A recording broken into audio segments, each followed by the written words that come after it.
I never thought a regular day at work would turn into the worst day of my life. I woke up early, like always, making sure I had enough time to grab a quick breakfast and catch the train. My job at the company wasn't glamorous, but it paid the bills, kept food on the table, and allowed me to dream of a better future.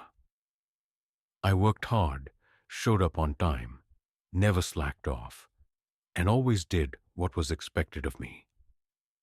But none of that mattered in the end. From the moment I joined the company, I had a feeling that something was off. My boss, Mr. Reynolds, always had this look in his eyes when he talked to me. It wasn't the kind of look you give someone you respect. It was something colder, more dismissive, like he had already decided my worth before I even opened my mouth. At first, I thought I was imagining it. Maybe I was being too sensitive. But as the weeks went by, it became harder to ignore. I saw how he treated the others in the office. The ones who looked like him got easy conversations, small talk, and friendly pats on the back. Meanwhile, I got short answers, narrowed eyes, and an attitude that told me I should be grateful just to be here. I let it slide, thinking that if I worked harder, if I proved myself, things would change. They didn't. There was one particular incident that stuck with me. It was during a company meeting when I suggested a solution to a problem that had been dragging on for weeks. Reynolds barely even looked at me before dismissing my idea.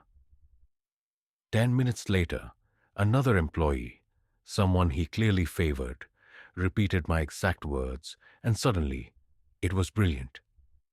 People clapped, nodded in agreement, and Reynolds praised the guy like he had just solved world hunger. I swallowed my pride and let it go. Again. The breaking point came when a new hire, a guy with barely any experience, was promoted over me.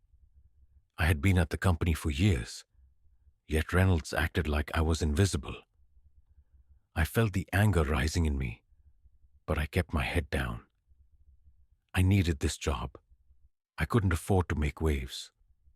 That morning, as I walked into the office, I had no idea that today would be different. I greeted my co-workers like usual, set my bag down at my desk, and started my daily tasks. But there was a tension in the air, something thick and heavy, that I couldn't quite place. I caught Reynolds watching me from his office, arms crossed, a strange smirk on his face. I ignored it and kept working. I didn't see it coming. I should have. But when he called me into his office with that fake professional tone, my stomach twisted in a way that told me something was wrong. I took a deep breath, trying to push down the anxiety bubbling up inside me. "Take a seat," he said, gesturing toward the chair in front of his desk. I sat down, my hands resting on my lap, trying not to let my nerves show. "I'm going to get straight to the point," he continued, leaning back in his chair. "We've decided to let you go." The words hit me like a punch to the gut. My mind went blank for a second, struggling to process what he had just said. "What?" I finally managed to ask. "It's nothing personal," he said, though his smirk suggested otherwise. "We're just making some changes. Budget cuts, restructuring, you understand." Budget cuts, right? That was a lie, and we both knew it. Just last week, he had hired 2 new employees, both of whom had less experience than me. But I knew arguing wouldn't do any good. I clenched my fists under the desk, trying to steady my voice. "I don't understand. I've been here for years. I've worked hard. Why me?" He sighed, as if he was tired of dealing with me. "Look, these decisions aren't easy, but I think it's best if you start packing up your things." Just like that. Like I was nothing. like I hadn't given years of my life to this place. I wanted to yell, to demand an explanation, but I knew it wouldn't change anything. I stood up slowly, feeling a mix of anger, humiliation, and helplessness wash over me. As I walked out of his office, I could feel the stares of my co-workers. Some looked away, pretending they hadn't heard anything. Others gave me sympathetic glances but said nothing. No one wanted to risk their own jobs by standing up for me. I made my way back to my desk, my legs feeling like they were moving through quicksand. I sat down, staring at my computer screen, trying to process what had just happened. I had bills to pay, a family to support. And now, just like that, I was jobless.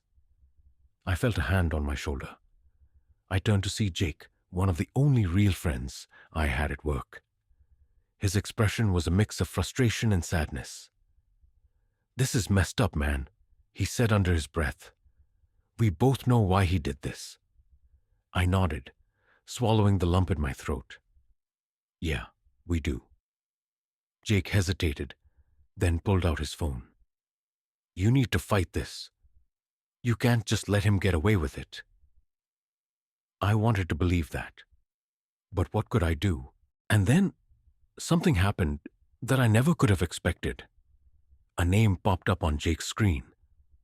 A name I recognized. A name that made me pause. "Wait," I said, my heart pounding. "You know Big Shaq?" Jake grinned. "Oh yeah, and trust me, man, he's gonna want to hear about this."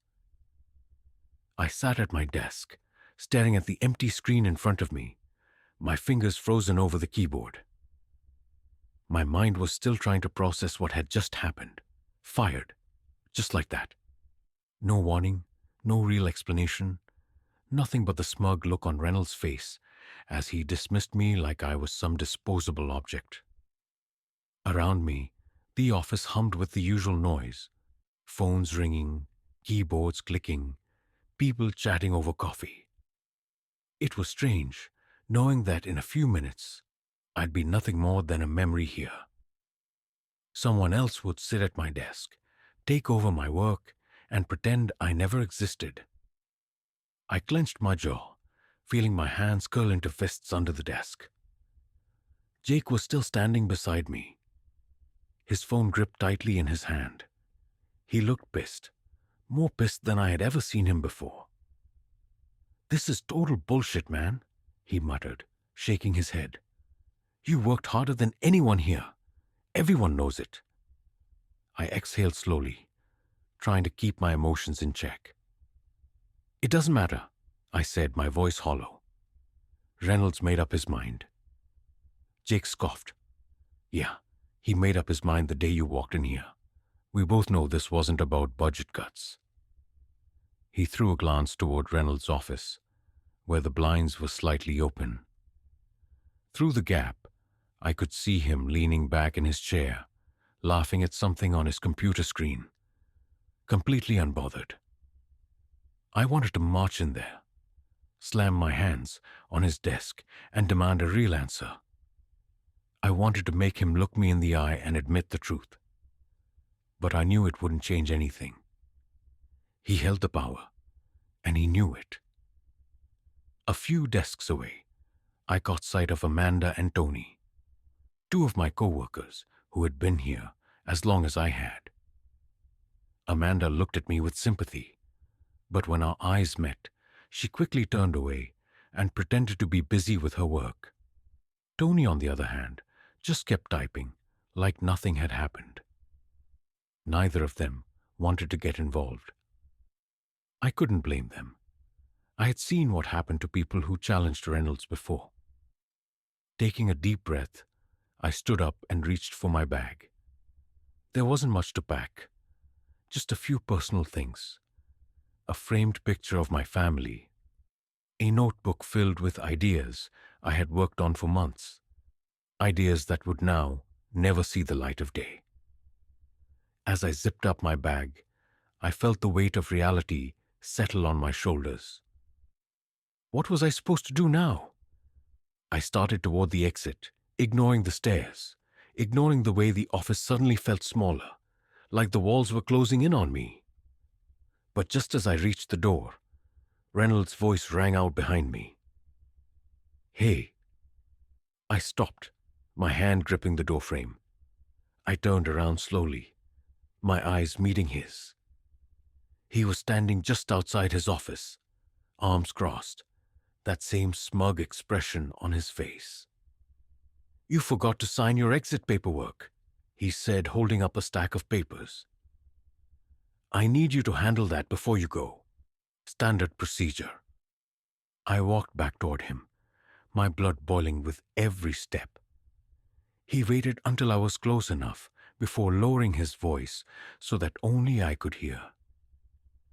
"You know," he said, flipping through the papers, "you should be grateful. I could have had security escort you out like some criminal.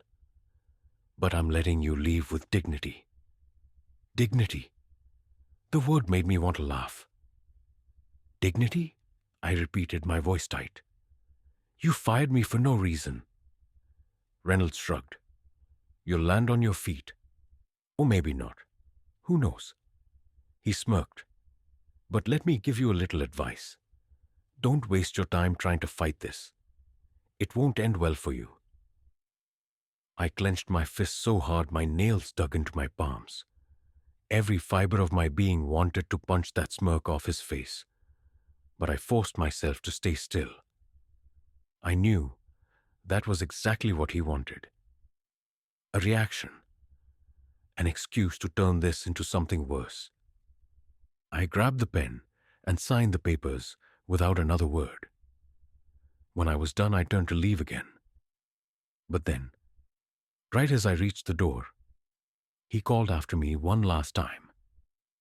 "Oh, and one more thing," he said loud enough for the entire office to hear. "Make sure you don't put me down as a reference.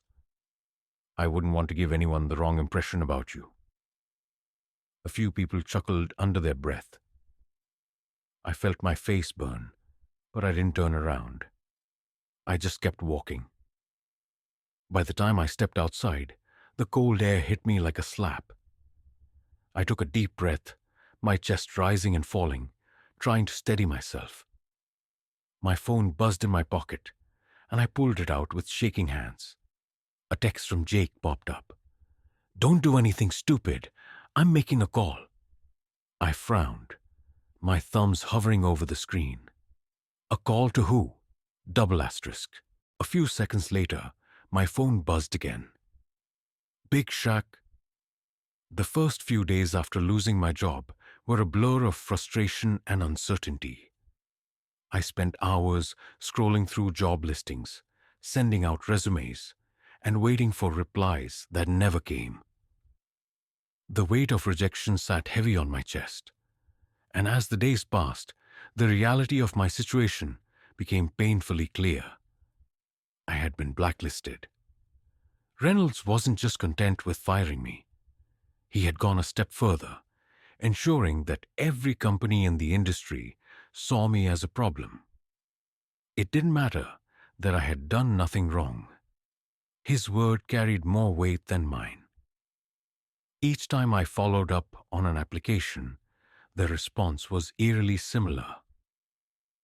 "We've decided to go in a different direction." The bills piled up. My savings, which I thought would last me months, were draining fast. Rent was due. Groceries became a luxury. Every night, I lay awake staring at the ceiling, wondering how everything had fallen apart so quickly. Jake checked in on me constantly. He sent me leads, called every day, and even tried to cheer me up with stupid jokes. But I could tell he was holding something back. Every time I asked if he had heard anything, he hesitated. Finally, one evening, after another unsuccessful interview, I called him. "You're hiding something," I said, my voice flat. "What is it?" There was silence on the other end before he sighed. "Look, man, I made that call." I sat up straight. "To who?" "To Big Shaq." Jake said. And he's coming. I blinked. Wait, Big Shaq. I thought he was joking. Like, because Big Shaq, Jake chuckled. Yeah, bro, the legend himself. My stomach twisted with confusion. Why would he? Because he doesn't like people like Reynolds, Jake cut in. And because I told him what happened to you. I ran a hand through my hair, still trying to process what I was hearing. And what did he say? Jake laughed. He just said, I got this. The next morning, I woke up to a loud knock at my door. My heart pounded as I scrambled out of bed, barely pulling on a hoodie before opening it. And there he was. Big Shaq, standing in my doorway like a damn superhero, towering over me in a crisp black suit, sunglasses on despite the cloudy weather. He looked down at me, his massive frame nearly blocking out the light. You ready to fix this? His deep voice rumbled like thunder. I swallowed hard. I don't even know how. He smirked. That's why I'm here. Before I could fully grasp what was happening, I was in the backseat of a sleek black SUV, Shaq sitting beside me, tapping something on his phone. Reynolds? He muttered. That the guy? I nodded slowly. Yeah. Shaq didn't look up. Jake told me what happened. You got proof? I hesitated, then pulled out my phone, scrolling through emails and messages. I don't have direct proof of racism, I admitted. But I have emails where he made jokes. And a few messages from co-workers saying he made sure I wouldn't get hired anywhere else. Shaq took my phone, scanned through the messages, and nodded. This'll work. I frowned. For what? He finally looked at me, pulling off his sunglasses. We're going to put Reynolds in a corner he can't escape. My heart pounded. What does that mean? Shaq grinned. You'll see. An hour later, we pulled up to my old office building. My stomach twisted as I stared at the place I once called work, a place that now felt like a battleground. I wasn't sure if I was ready for whatever was about to happen. Shaq, however, looked completely unbothered. He stepped out first, adjusting his jacket before motioning for me to follow. As soon as we walked in, the office went silent. People froze mid-typing. Phones were slowly lowered, and every pair of eyes locked onto the massive figure now standing in the lobby. Even Amanda, who rarely showed emotion, had her jaw slightly open. Then, from the back of the office, a familiar voice scoffed. What the hell is this? Reynolds. I turned, my fists clenching instinctively. He stood in the doorway of his office, arms crossed, clearly unimpressed. Shaq took a step forward, towering over everyone. You Reynolds? Reynolds lifted his chin. Yeah? Who's asking? Shaq pulled out my phone, holding it up. We need to talk. Reynolds scoffed, his usual arrogance shining through. Talk about what? He leaned against the doorway, arms crossed, clearly not intimidated. Shaq didn't move an inch. He just stared at Reynolds. His presence alone enough to make the entire office feel smaller. About how you fired this man for no reason, Shaq said, his voice steady, deliberate. And how you made sure he wouldn't get another job. A few employees exchanged glances, shifting uncomfortably in their seats. Reynolds chuckled, shaking his head. I don't know what you're talking about. That's a company decision. And who the hell are you anyway? Shaq smirked. Someone who doesn't like bullies. Reynolds narrowed his eyes, but there was a flicker of doubt in them now. Look, I don't have time for this. If he's got a complaint, tell him to take it to HR. Shaq took another step forward. Oh, we're way past HR. Then, with a calm, almost amused expression, he turned my phone around so Reynolds could see the screen. Emails, Messages. Evidence. Reynolds' face twitched, but he quickly masked it with forced confidence. "This proves nothing," he said. "You think some emails are gonna—" "Actually," Shaq interrupted, "they prove a lot." He tapped on a message from one of my former co-workers, where they mentioned that Reynolds personally contacted hiring managers to blacklist me. He flipped to another email where Reynolds had joked about hiring fewer of my kind in the future. Then Shaq turned to the rest of the office. "Y'all see this?" he asked, his voice booming across the room. "This the kind of boss y'all work for?" A few employees shifted uncomfortably. Some stared at their desks, avoiding eye contact. Others stole glances at Reynolds, clearly unsure what to do. That's when Jake stood up. "He's telling the truth," Jake said loud and clear. "I've seen it. We all have." A ripple of murmurs spread through the room. Another employee, Amanda, slowly stood as well. "It's not just him," she added. "Reynolds has done this before." My heart pounded. I had expected pushback, maybe a fight. But this? My former co-worker standing up. I hadn't seen that coming. Reynolds clenched his jaw. "I don't have to explain myself to you people," Shaq smiled. "Oh, you will?" Then he pulled out his phone. "I made some calls," Shaq said, eyes locked onto Reynolds. "Turns out some very important people don't like what you've been doing." Reynolds' face paled. "You're bored?" Shaq continued. "They know now. You're investors. They're seeing these messages as we speak." Reynolds stepped forward, looking desperate now. You can't just—" Shaq cut him off. "Oh, but I can, and I did." Then he turned to me. "You got something to say?" I took a deep breath, stepping forward.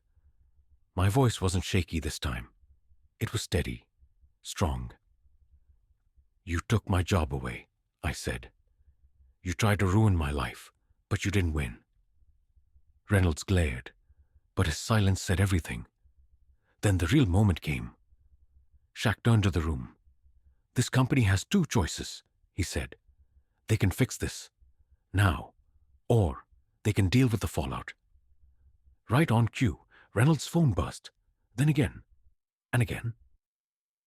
His hands shook as he pulled it out, his face draining of color as he read the messages. Shaq leaned down slightly. "Looks like your bosses aren't too happy." Reynolds looked around wildly, but he found no support. No one stood up for him. No one defended him. He was alone. A tense silence filled the room. Then, the HR manager, who had been silent all this time, finally spoke up. "Reynolds," she said, her voice firm, "you need to come with me." Reynolds looked like he wanted to protest, but he knew it was over. With a furious glare, he stormed toward the back office. As the door shut behind him, the tension in the office shattered. Jake exhaled sharply. "Holy shit," Amanda nodded. "That was insane." I turned to Shaq, still struggling to process what had just happened. You really did that?" Shaq shrugged. "Someone had to." Then he grinned. "Now, let's get you your job back." The tension in the office slowly began to dissolve, but my heart was still racing. Reynolds was gone. Escorted out by HR, his face twisted in rage and disbelief.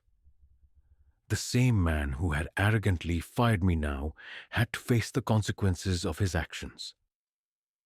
It was a moment I had dreamed of, but never truly believed would happen. I turned to Shaq, still trying to process everything. "I don't even know what to say." Shaq chuckled, clapping a massive hand on my shoulder. "Then don't say anything. Just breathe, man." The other employees were still in shock. Some whispered among themselves, while others stole glances at me and Shaq, but then, one by one, they started clapping. First Jake, then Amanda, than nearly everyone in the office. It wasn't just about me getting justice. It was about standing up to someone who had abused his power for too long. The HR manager cleared her throat, stepping forward. We need to have a meeting with corporate. There are a lot of things that need to be addressed. Shaq smirked. I'm sure there are. She turned to me, her expression softer than I had ever seen before. Would you be willing to come back? We'd like to make things right. A few weeks ago, I would have jumped at the opportunity. But now, I wasn't so sure. I looked around at my former co-workers, some of whom had stayed silent when I was fired. Some had helped Reynolds, but there were also those who had spoken up, who had risked their own positions to stand by the truth. I need to think about it, I finally said. The HR manager nodded, seemingly expecting that answer. Take your time, but know that the company owes you. I turned to Shaq. What do you think? Shaq crossed his arms. I think you should do whatever's best for you, man. You don't need this job anymore. You just proved you can take on anything. That hit me hard. He was right. This wasn't just about a job. This was about proving that I deserve better. A few hours later, Shaq and I walked out of the building together. The sky had never looked clearer. So what now? I asked. Shaq grinned. Now? We celebrate. I laughed, shaking my head. Man, I still don't get why you did all this. Shaq stopped walking, his expression suddenly serious. Because I know what it's like to be underestimated, to have someone try to take away what you earned. And because I can't stand people like Reynolds. He clapped me on the back. But more than that, I saw someone worth fighting for. I felt a lump in my throat. I won't forget this. Shaq smirked. Good, just promise me one thing. What's that? He pointed at me. Never let someone like Reynolds stop you again. I nodded, the weight of everything finally settling in. I had lost my job, struggled through months of uncertainty, and faced injustice head-on. But in the end, I had come out stronger. And as I walked away from that office, I knew one thing for sure. I would never let anyone take my worth away again.